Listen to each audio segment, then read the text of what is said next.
একটা মর্মান্তিক ঘটনা আপনাদের সাথে শেয়ার করি। আমি হাসপাতালে ভর্তি থাকাকালীন আমার বেডের সামনে একটি মেয়ে রোগী আসে।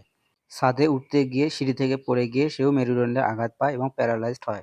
মেয়েটির সাথে তার দুটি বড় ভাই ছিল এবং তারা সার্বক্ষণিক তার সেবা যত্ন করত। পাশাপাশি বেড হওয়ায় তার দুই বড় ভাইয়ের সাথে আমার খুব ভালো সম্পর্ক তৈরি হয় এবং আমরা প্রতিদিন বিকেলবেলা হাসপাতালের বাহিরে আসি মেন্টাল সাপোর্ট নেয়ার জন্য। কিছুদিন পর তারা রিলিজ নিয়ে হাসপাতালের বাহিরে বাসা ভাড়া নিয়ে থাকে। একদিন হঠাৎ দেখি তার দুটি ভাই আইসিইউর সামনে। আমি কিছুটা চমকে উঠি এবং তার ভাইকে জিজ্ঞেস করি কি হয়েছে। ওনাদের ভাষ্যমতে আপুটি খুবই মানসিক দুশ্চিন্তায় ভুগছিলেন। একটি মেয়ে মানুষ, বয়স ২৬ কিংবা ২৭ হবে এবং অবিবাহিত। এই বয়সে প্যারালাইজড হয়ে যাওয়া খুবই দুঃখজনক। আপুটি খাওয়া দাওয়া একদম বন্ধ করে দিয়েছিল এবং খুবই মানসিক সমস্যায় ভুগছিলেন।